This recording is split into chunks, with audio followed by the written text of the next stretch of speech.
זאת סוכה 3x3. יש לנו פה את החלונות, מד רב חלונות, 3 חלונות. בצלע של הדלת יש לנו דלת רחבה, 2 חלונות.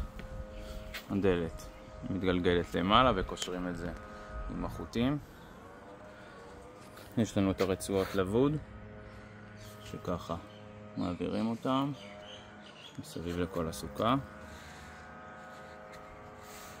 זה המסגרת המחוזקת, האמצעית, הכל עם ברגים.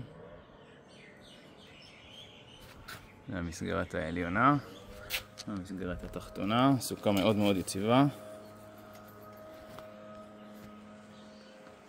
זה הבא תמונה שמגיע מתנה, קישוטים מגיעים מתנה. זה הברזל שאנחנו שמים בגג של הסוכה, הוא מתחבר פה, יש לנו מחבר נקבה וזה מתחבר עם בורג כמובן לאורך כל הגג.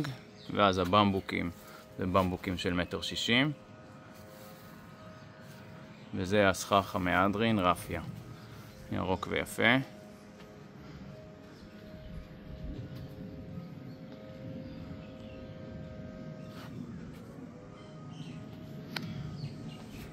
זה הברזל הטלסקופי, יש פה לחצן, לוחצים ואפשר לכוון את המידה.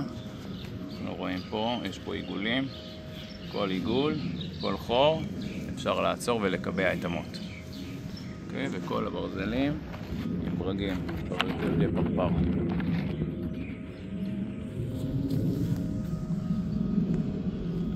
הבא תמונה, סוגרים אותו פה עם סקוטשים לברזל ולצדדים.